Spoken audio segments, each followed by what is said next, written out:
Your client says MFA is annoying, backup testing is expensive, endpoint protection can wait until the next quarter. Cybersecurity? Maybe that can be added later when there is more budget. But after an incident, the conversation changes. The question will not be, was MFA inconvenient? The question is, why was the account compromised? Why is recovery taking so long? Why didn't we understand the risk earlier? That gap is exactly why security can no longer be treated as an MSP add-on. For a long time, many MSPs sold security like an upgrade. There was the basic IT support package, and then somewhere above it, the security package. If the client had the budget, they could add more protection. If not, they stayed in the lower tier. That may have worked when cybersecurity felt like a separate category, but that word is disappearing, because clients do not separate IT and security the way the industry does. When email is compromised, they call the MSP. When ransomware hits, they call the MSP. When the cyber insurance firm asks about MFA backup and incident reports, they call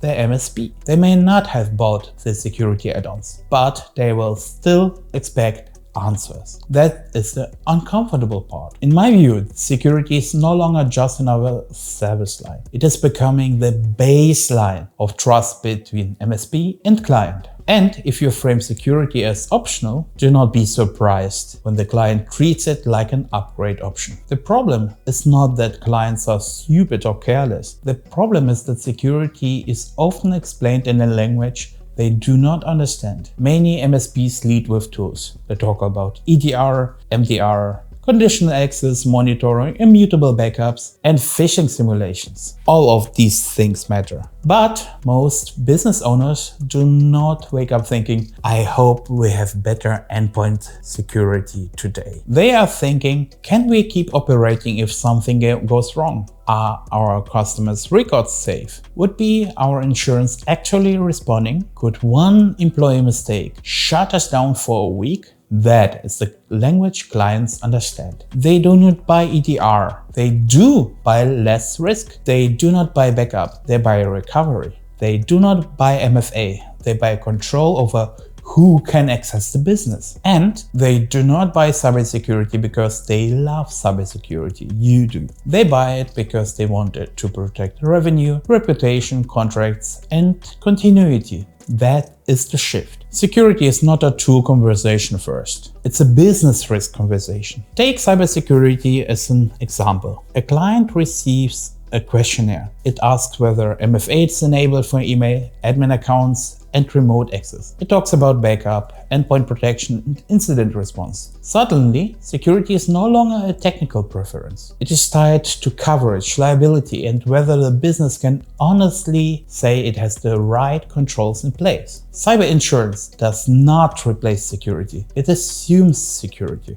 And that is a major change, because the client may think the insurance policy is the safety net. But without the right controls, documentation, and evidence, that safety net may have holes. This is why security has to move from optional upgrade to required baseline. But baseline does not mean one checkbox. MFA matters. Every MSP should push clients towards strong authentication. But the real question is not simply, do we have MFA? The better question is access to the business actually controlled? Who can access sensitive data? Which accounts are privileged? Which users can approve payment? And which old access methods are still allowed? That may sound technical, but the business impact is simple. If the wrong person gets access, the business is exposed. And identity is only one part of the baseline. A serious MSP security baseline has to cover the places where clients actually get hurt.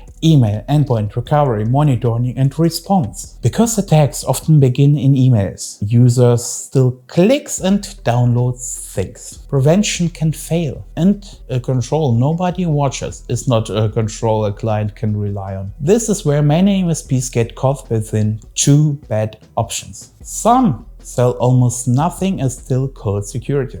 The client thinks they are protected, but in reality there's no clear monitoring, no tested recovery, and no documented risk conversation. Others go too far in the opposite direction. They overwhelm the client with tools, acronyms, and dashboards until the business owner is confused and unsure what they are actually buying. Neither approach is good enough, because security is not just a stack problem, it's a responsibility problem. The winning MSP makes security simple enough for a business owner to understand and strong enough to actually reduce risk. That also means the client conversation has to change. Instead of saying, really recommend this additional security package, the MSP has to say, this is the minimum standard we require to protect your business responsibility. Here is what it includes. Here's the risk remains. And if you do not choose to do part of it, we need to document this decision.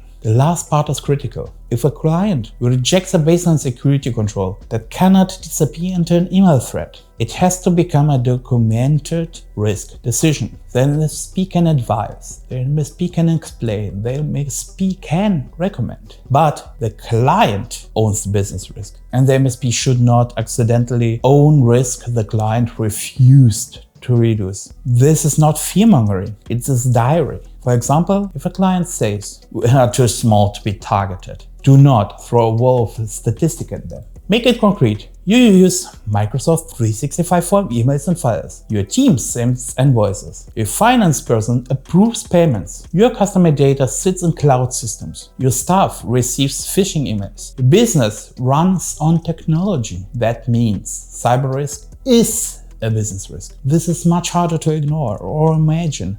A client says, we already have Microsoft 365. We are secure. Maybe everything is technically working. Emails work, team works, files are syncing. But then you look closer. Admin accounts are overprivileged.